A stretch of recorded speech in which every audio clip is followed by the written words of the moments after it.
Rugby union is one of the biggest sports in the United Kingdom. Every year, the Six Nations Championship delivers some of the most exciting matches in the sport, especially the 2026 edition.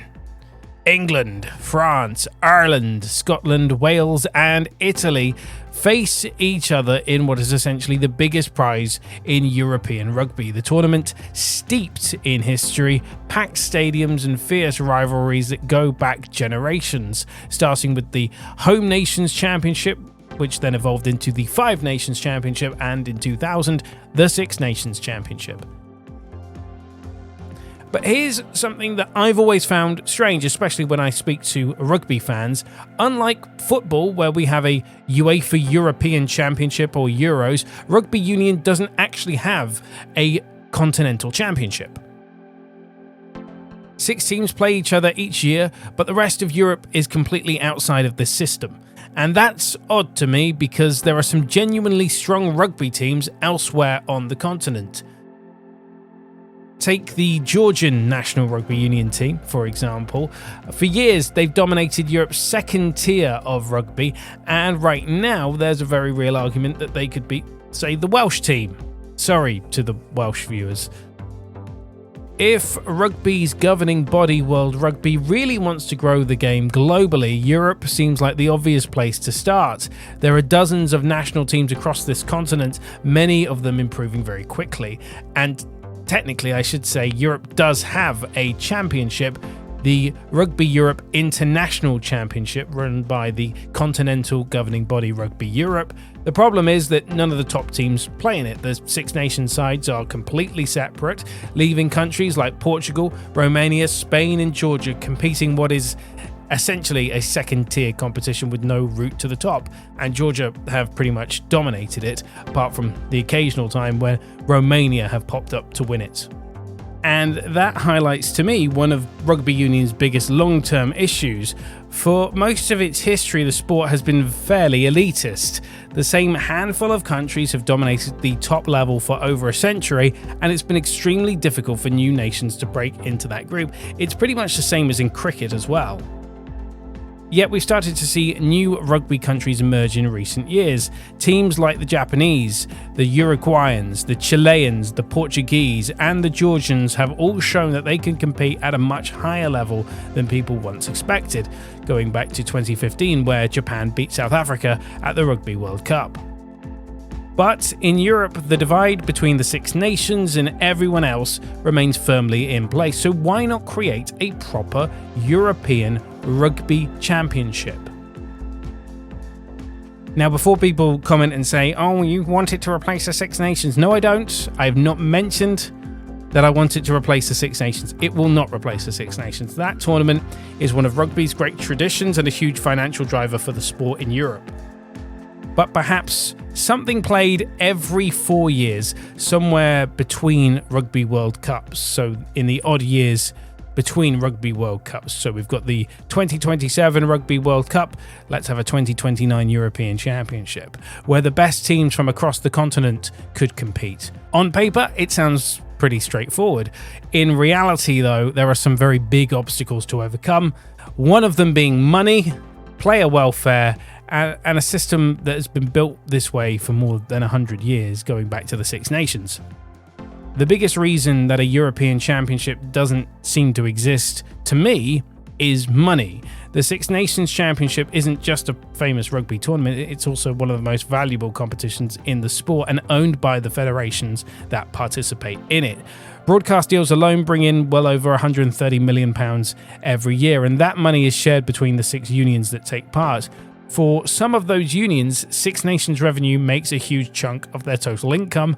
That money pays for professional leagues, youth development programs, grassroots rugby, and the national teams themselves. In other words, the Six Nations isn't just a tournament, it is the financial backbone of Northern Hemisphere rugby. And that stake got higher in 2021 when private equity firm CVC Capital Partners bought a 14% stake in the competition. The deal, which valued the Six Nations at more than £2.5 billion. This tournament isn't just about sport anymore, it's also a major business investment. Like all sport, it's just the way of the times. and investors, once again, don't like uncertainty, makes you question why they invest in English football. Expanding the competition or opening up to promotion relegation would mean sharing revenue with smaller markets like Georgia and Portugal. From a purely financial point of view, replacing a sold-out match in London or Cardiff with a game at a much smaller stadium somewhere else in Europe would cost millions, so the system is closed off, much like what Premiership Rugby has just announced.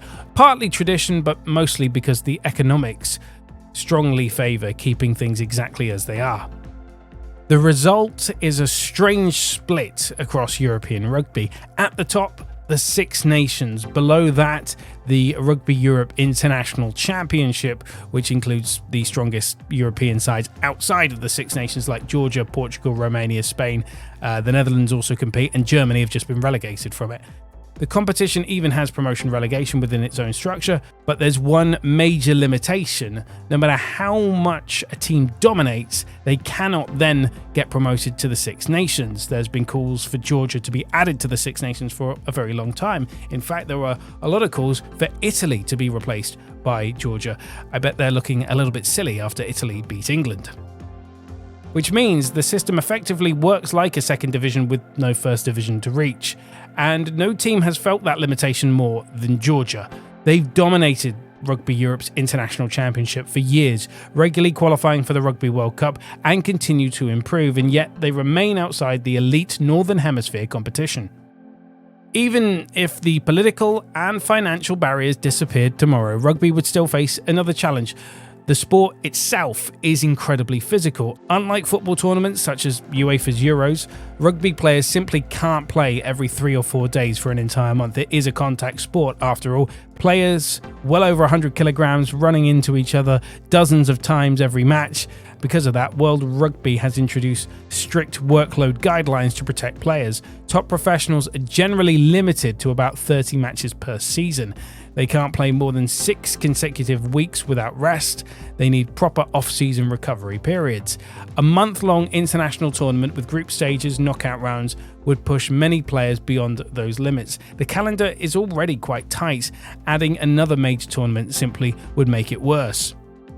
There is a European Club Championship called the European Rugby Champions Cup, which is the equivalent of the Champions League but for rugby union, bringing the best teams from England, France, Ireland, Scotland, Wales and Italy, and has become one of the most prestigious tournaments in rugby. But its evolution says something about the direction the sport is heading. In recent years, South African teams have joined the United Rugby Championship, which used to be the Celtic League, which feeds into the Champions Cup. That means that clubs from South Africa now compete in Europe's premier rugby competition, which shows that modern rugby is moving towards globalized competitions rather than continental ones.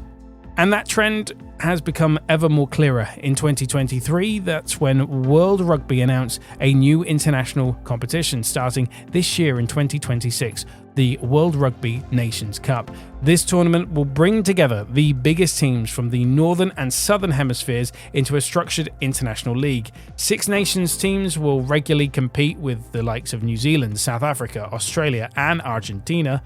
The idea is to create more high-profile international matches that attract global audiences, but it also means something else, that the international calendar is now basically full, leaving very little space for a European Championship, even if people wanted it.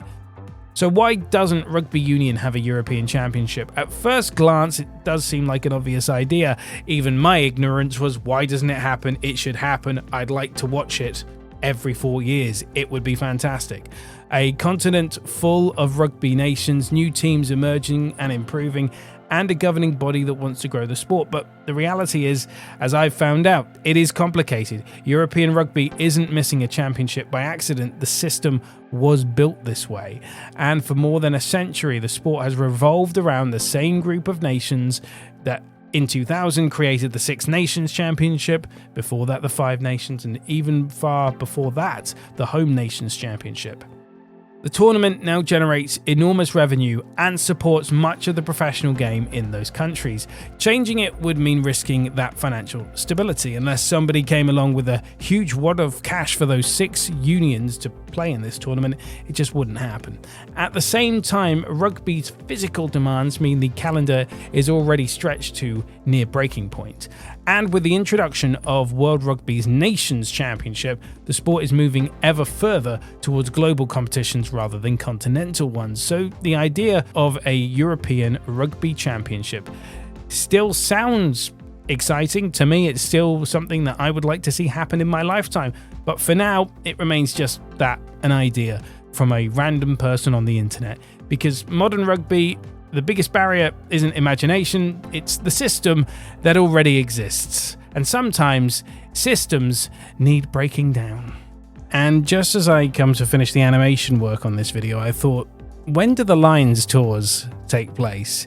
And of course, the Lions is a big part of the rugby calendar for a lot of hardcore rugby fans. And then I realized it was 2029. They're meant to play New Zealand. It looks like they're going to have a match in Vegas, which will be great for the sport commercially.